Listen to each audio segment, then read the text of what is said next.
In days like this, where there's so much tragedy and trauma, so much upheaval socially, economically, biologically, and so many crises in terms of natural disasters, it is important for us to know how to engage people at their point of need. When there's been a tragedy or trauma, when there's been a loss or grief, how can we be with people in a way that really provides help and healing?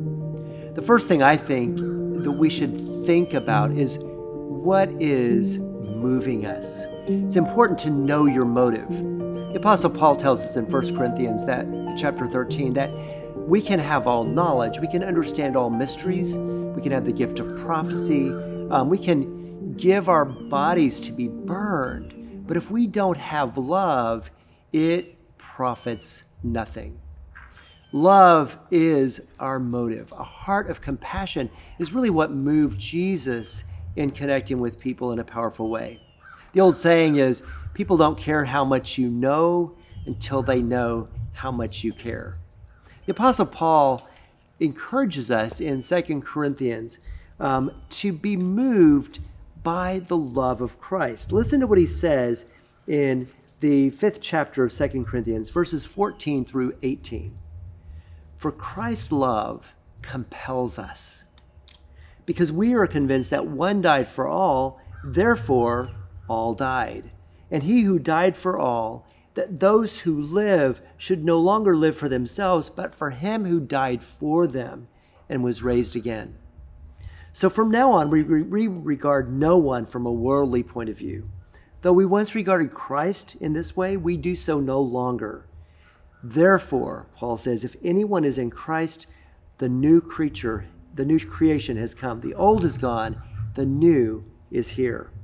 All this is from God, who reconciled us to himself through Christ and gave us the ministry of reconciliation. Paul's proposing that if we really understand the love of God that sent Jesus to reconcile ourselves to him, that same love will compel us, will move us out into the world just as it compelled Jesus to come from heaven to the earth.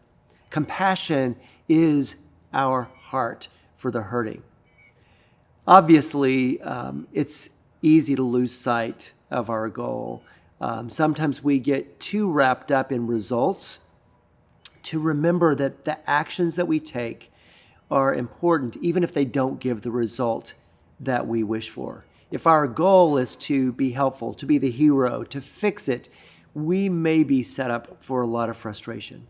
But if we're moved by God to do the things that he asks us to do, then we can focus on the actions that we take and find great satisfaction in doing the work of God. Just like Jesus said, to do the will of God is my food and my drink. Even more powerfully, if we stay anchored in our identity as ministers of reconciliation, then it's out of that flow from our identity that we move into engagement with other people.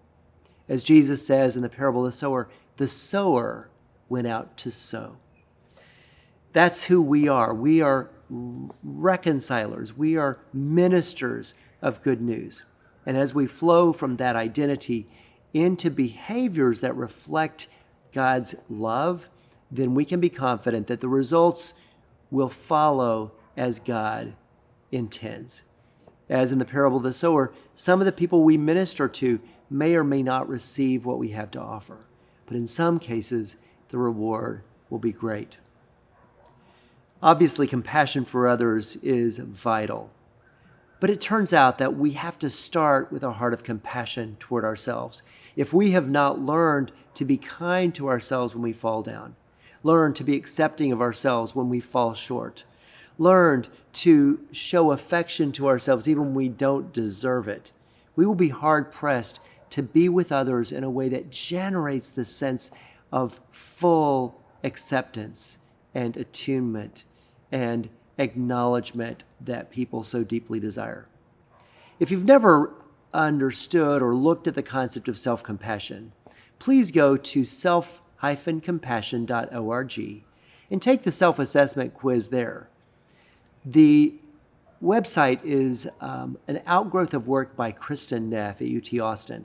And it helps us learn that having compassion for ourselves provides us the best framework and launching pad from which to meet the needs of others. Having a place of warmth where we experience God's love for us internally frees us to be channels of that love for others. So take a look at that. Do some work at fostering a sense of self-compassion. And as you go into the world working with other people, let that compassion flow through you. Know your motive. Let love be the key, and let the love of Christ compel you in all you do.